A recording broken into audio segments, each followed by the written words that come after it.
Hi, I'm Erin Lucy, and welcome back to my channel. I'm refilming this because I don't know what happened to my other clip. I opened it up and it was corrupted. So there might be a weird lighting transition halfway through. Sorry about that. But it's also high 90s today, so just eat my popsicle. Today I am filming my August reading wrap up. Definitely was a pretty decent reading month. Strange. I feel like my reading genre and stuff. It's all very fun books. It was a super fun reading month. That's a good way to describe it. And I started a lot of series. So, and romances and stuff like that. So the first book was The Kiss Quotient by Helen Hoang. So at the end of July, I read The Heart Principle, and I didn't really love it. I felt like there was just too much going on. It was this weird combination of contemporary literary fiction and romance, and I was expecting a romance, and I feel like it would have been fine, but there were just really heavy hitting topics, and I couldn't, it was just hard to be fully present in either the romance or the more literary and trauma side of things.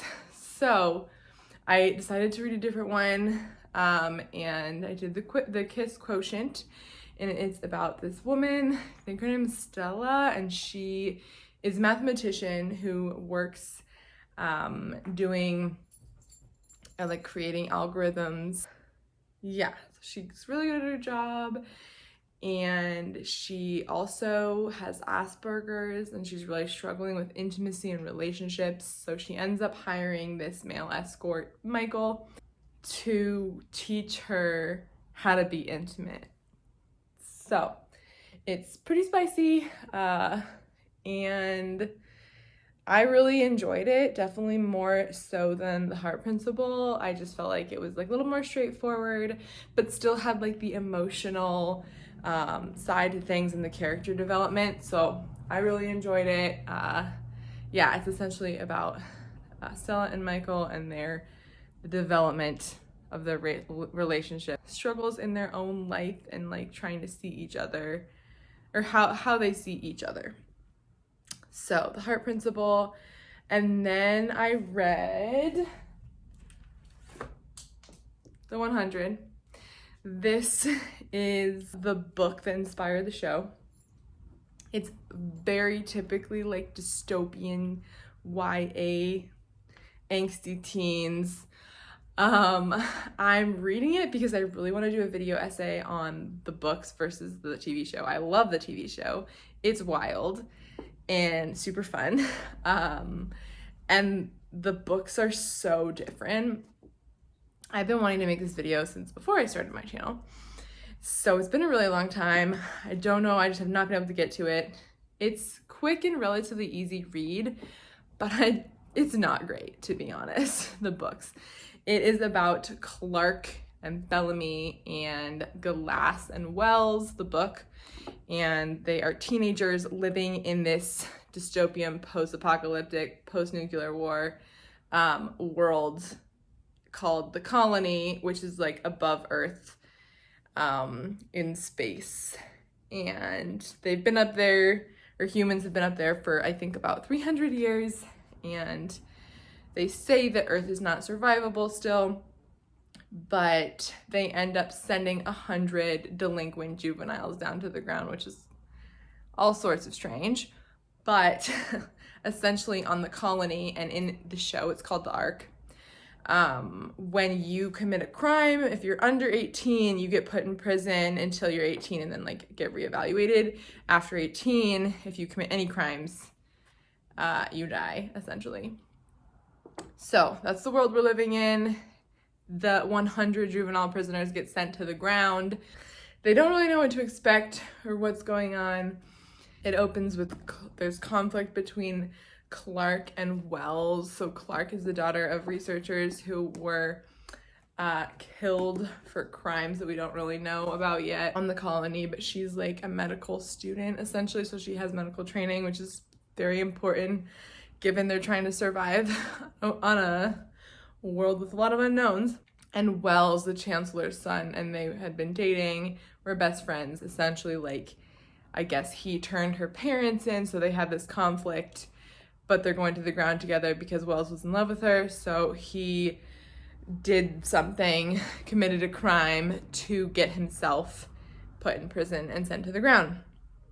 So there's that, and then there's also Bellamy, who is older than 18 and not in the prison, but his sister is, and you can't have more than one child on this colony. It's really rare to have siblings, although it's super different from the TV series, because in the TV series, like, their mom gets killed, and Octavia, Bellamy's sister, is in the prison because she's a second child. In this, she commits a crime, and he finds out they're going to the ground and basically takes the chancellor, Jaha, Wells's dad, hostage to get himself onto the ship, the dropship.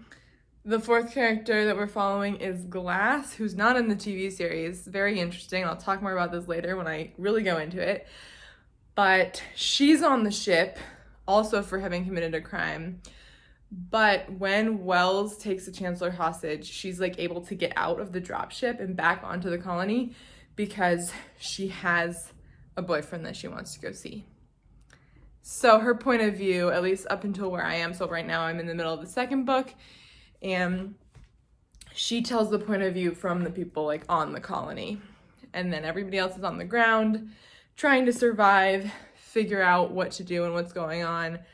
Honestly, I feel like the TV series is like more well developed and things make a little bit more sense, which is kind of rare. This is just, I don't even know. It's all right. It's very typical dystopian. There's a lot of things that don't make like a lot of sense, but it's fun, especially because I love the show. So it's an adventure. Love on the Brain is the next one, and I think this is probably my favorite of the month.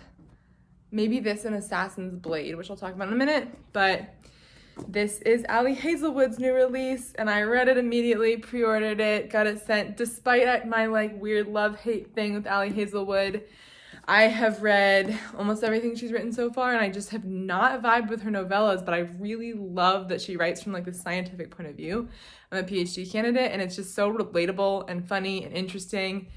So I'm still reading them all, and I really liked the Love Hypothesis.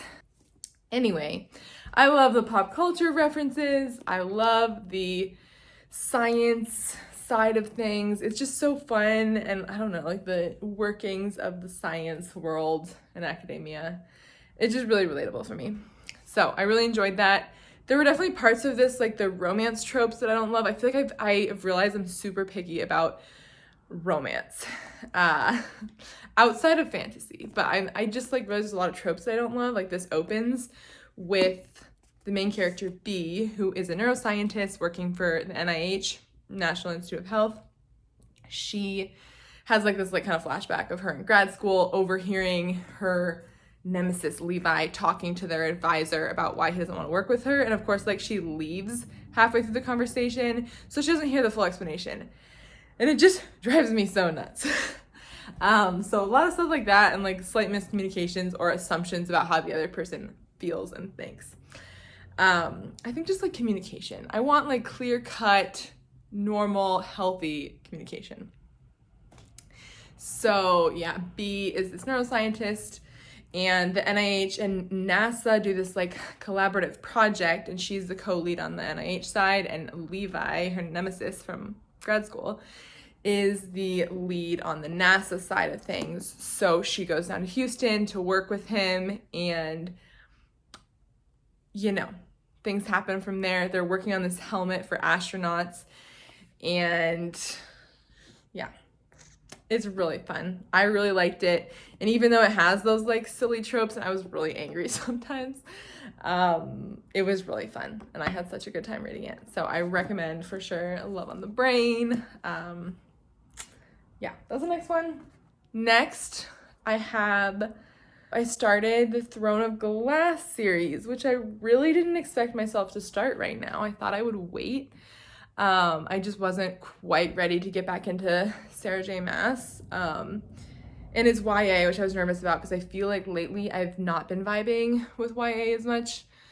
So I wasn't sure where to start because I've heard mixed things. She wrote Throne of Glass first, but Assassin's Blade, the novellas, come like chronologically before, even though I think she wrote it after the fourth book. And it was like my friend who convinced me to read it to begin with, and she said I should read Assassin's Blade first, so I did. And I loved it, actually. Part of my problem with YA are the main characters. Like, I love these, like, badass female leads, but at the same time, there's some things, like, Celaena's arrogance in Throne of Glass drives me crazy. I'm like, why are you this arrogant? You don't have any reason to be. That is something that has really annoyed me about the series. But in Assassin's Blade, Celaena is an assassin working for Arobin Hamel, who is the king of assassins in Rifthold, the capital. And Celaena and Sam get sent on this mission by Arobin to go to Skull's Bay and meet the Captain Lord and collect on a debt owed to Arobin for the pirates killing some assassins. Anyway, they get there and they quickly figure out that that's not really why they're there. They're there to pick up a ship of slaves and bring it back for Arobin. And Celaena's like, nope, I do not want any part in this. I'm gonna do something to stop it, and kind of foil their plan. And convinces Sam to do that with her, to help her. So they start on this whole journey, and this is just like the first novella in Assassin's Blade. And then the rest of the novellas are like the aftermath of that event. So like mini spoiler for that book, but she gets in a lot of trouble with Arobin and gets sent away and kind of like has this whole adventure along the way. And then something happens at the end to put her where she is in Throne of Glass. So we meet a lot of cool characters that I really hope come back later on. Irene, I believe her name was. I really hope to see her again. We'll see though. I've only made it through Crown of Midnight so far. Okay, so that's Assassin's Blade. So next I'm gonna talk about Throne of Glass. And that's like the first official one in the series. So for this, like with series, I don't usually like talk about the plot in later books, but because this is the first in the series, I'm gonna talk about where she's left off in Assassin's Blade. So there'll be spoilers for Assassin's Blade, because I'm just gonna give like a synopsis of Throne of Glass. So, okay, sorry if the angle has changed. I had to stop for a second. But Celaena is in Endovier, this prison, and she was sent there because she was caught as an assassin by the king. She was betrayed at the end of Assassin's Blade. And Sam dies. That's a huge spoiler from Assassin's Blade, but it is literally the most devastating thing to me that has happened in almost any series. I don't know how, but like I'm still devastated by that death. It is killing me. And it's just like the novellas, like the setup for the rest of the series. So that really is sad. But in Throne of Glass, like you don't really even know that much about Sam if you like start there. They just like mention him. And it's kind of like the backstory for why she's there. But she is at this prison. She's been there for a year. And Dorian Havillard, he is the crown prince. He shows up with the captain of the guard, of the King's Guard, Kaol Westfall, and they come get her from the prison and say, like, basically, like, you have an option. Like, you can, like, earn your freedom if you come compete as my Dorian's champion in this competition that the king is having to find the next king's assassin champion. So Celaena's like, okay, do that. And then she would like, the offer is, I guess, that she'll like work. She gets it down to 4 years and then she can be free. So she's like, okay, yeah, I mean, got nothing better to do. I'm going to die in this prison. So I'll go. And she goes and competes in this tournament against a lot of other criminals mostly. And of course, you know, she has, I don't know, like a lot of it's about her relationship with Dorian and Kaol and everybody there. I thought Throne of Glass was all right, to be honest. It wasn't my favorite. It wasn't bad though, like I was interested. and I still liked Assassin's Blade better.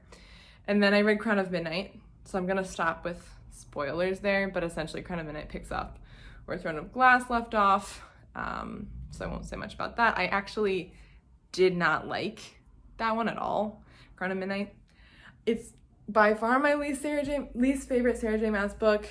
I don't know, I really wasn't vibing with anything. Like, I didn't feel any chemistry between the characters in the book for some reason. I don't know. I just like I could not get through it too. I just felt like it was like really slow for the first like 2/3. I almost didn't finish it, and I had to eventually like go get it on audiobook because I was just like not getting through it, and I needed to finish because I guess the next one a lot of people like, or this friend of mine really likes, and she's like, just get to the next one. So I was like, okay. Now I have to start the next one's like Heir of Fire or something like that, but got through Crown of Midnight this month. So Throne of Glass journey is going on for sure.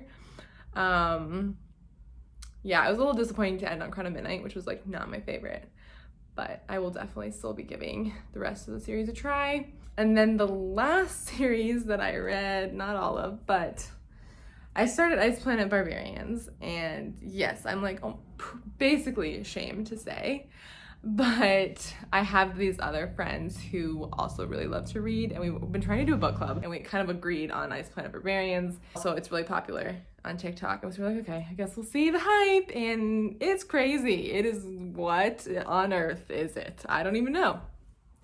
But very quick, Georgie is on this alien spaceship, and she has been abducted along with like a group of 11 other women, something like that, and they've all been abducted essentially to be raped by aliens. So huge trigger warnings in the beginning, but strange premise. I never read anything like that. Apparently it's a thing, but yeah, their ship like lands on some planet that they have no idea, like in the middle of nowhere. And Georgie like takes out this one guard, and so it's just these women on this ship stranded on this planet, and Georgie goes outside and is like on this planet that's super snowy and cold, and I don't know, she's like looking for something and realizing that they're not on Earth and trying to figure out if they can survive essentially, and she meets the aliens on that planet and stuff happens. It's very, very smutty, I'll just warn you, and a little bit shocking, especially the first couple scenes. So definitely read the warnings. I did find it highly entertaining, but not the greatest writing. Yeah, highly entertaining, but strange, very strange. So I ended up reading the first 3, which I'm really surprised. I had to read the second one because the end of the first, like something happens, and I really needed to know what happened. So I read the second, and then somehow read the third, but by the time I was like maybe just, I don't know, halfway through the third, I think I got really bored. I think the tropes are pretty much the same each book, but there's like 20 books in the series, so if you like it, there's a ton. I probably won't be continuing for now, but it was fun. It is an adventure of a read. So that was my reading month this August. I hope you guys had good reading months as well, and I will see you next time. Thanks for watching.